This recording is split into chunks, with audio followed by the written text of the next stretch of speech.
Okay, so question. How do we tell a story? I know it seems like a pretty broad yet simple question at the same time, but think about it. How do we actually communicate a story? Not just, how you tell a story. What? Well, there's sort of one underlying key rule that every good storyteller follows to some degree. Whether you're telling a story to friends, writing an essay for class, or making a big Hollywood movie. And it's the idea of consequence. Matt Stone and Trey Parker, the two creators of South Park, explained this idea perfectly in a talk they gave at NYU a few years ago. We found out this really simple rule that maybe you guys have all heard before, but it took us a long time to learn it. But we can take these beats, which are basically the beats of your outline, and if the words "and then" belong between those beats, you're f***ed, basically. You got something pretty boring. What should happen between every beat that you've written down is either the word therefore or but, right? So what I'm saying is that you come up with an idea and it's like, okay, this happens, right? And then this happens. No, it should be this happens and therefore this happens. But this happens, therefore this happens. Basically, every part in a story needs to lead to something. It's pointless to give information that doesn't somehow affect the overall theme or idea. Now, in film, this means that every scene must have a purpose. And as Matt and Trey said, those scenes should always be connected by the words therefore or but. You can go scene by scene in almost any one of your favorite movies to see how each individual scene was influenced by the previous. Like Trey said, it's those two but, because, therefore, that gives you the causation between each beat, and that's a story. Yeah. If the scene doesn't push the story forward and it feels like it was just placed randomly in the movie, a good director will usually cut it out altogether. They call it trimming the fat. But with this movie, it's all fat.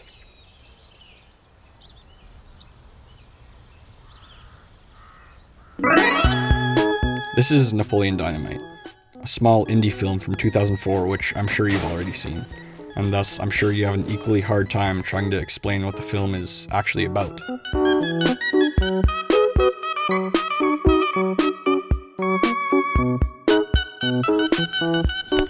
Let me give you some quick backstory. You're such an idiot. The movie itself was based off of a 9-minute black and white short film that John Heder, the actor who played Napoleon, and director Jared Hess made in film school a year prior, called Palooka.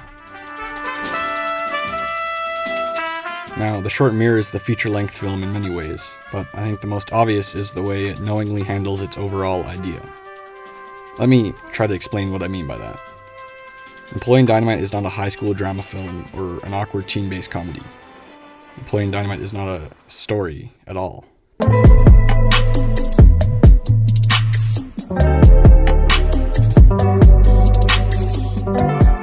When most movies do their very best to try and correlate every scene, this movie goes the complete opposite direction.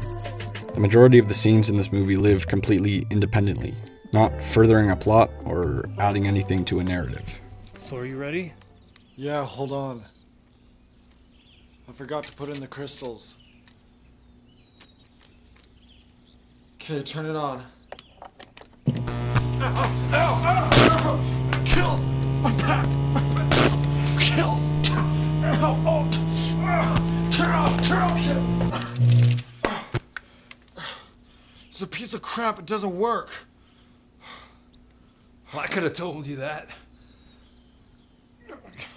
They don't have consequence, and therefore they're breaking the number one rule in storytelling. But the filmmakers did this intentionally, and it actually worked.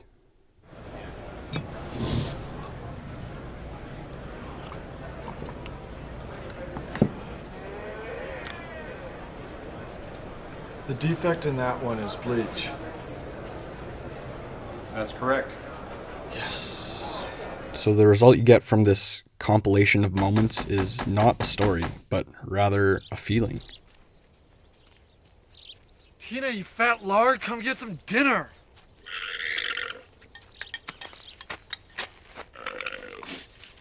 Tina, eat. Eat the food. Eat the food! I mean, you understand this world in which the film takes place, and it feels lived in. Hey, Lyle.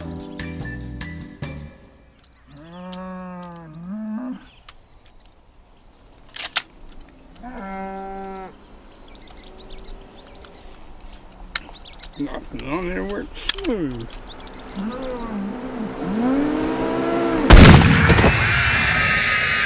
You get to see how these quirky characters react to normal everyday situations.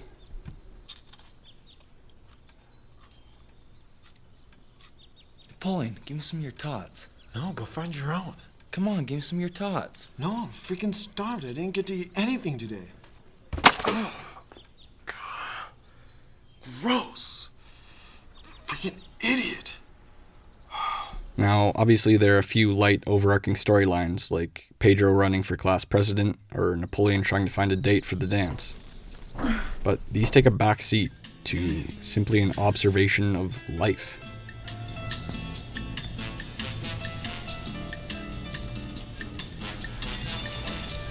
Each scene acts as its own little sketch, but unlike other comedy movies, it doesn't try to tell a compelling story and also deliver a clever punchline.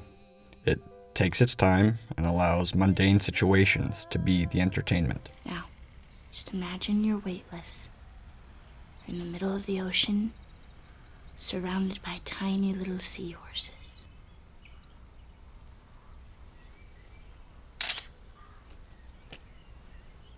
That was one. I think that's gonna come out really nice. I think this is where the film really split audiences. A lot of criticism stemmed from the fact that there was no plot and that they were unable to connect with any of the characters. God. But not everyone in Preston is sold. People around here, they either love the movie or they hate it. I just thought it was dumb. Like, there was no point in the movie. To me, it's pretty true to life. I mean, everybody laughs and says, yeah, this is funny stuff, but no, this is the kind of stuff we do in Preston. And that's, in my opinion, exactly what the director was going for. Creating a true-to-life experience that doesn't necessarily go anywhere, but instead illustrates life in this small town. One thing is for sure. I think it put us on the map, I really do.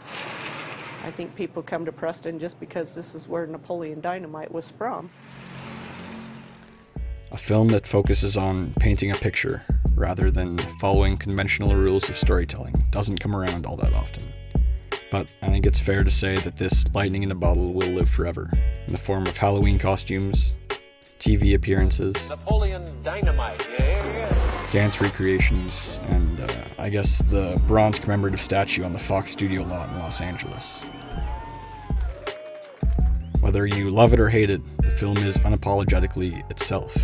It doesn't try to appeal to anyone, it doesn't try to make any character likable, it just lets itself breathe.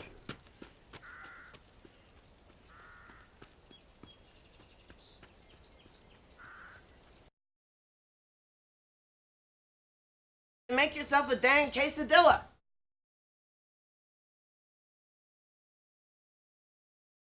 This is pretty much the worst video ever made. Napoleon, like anyone can even know that. You know what, Napoleon? You can leave. You guys are retarded.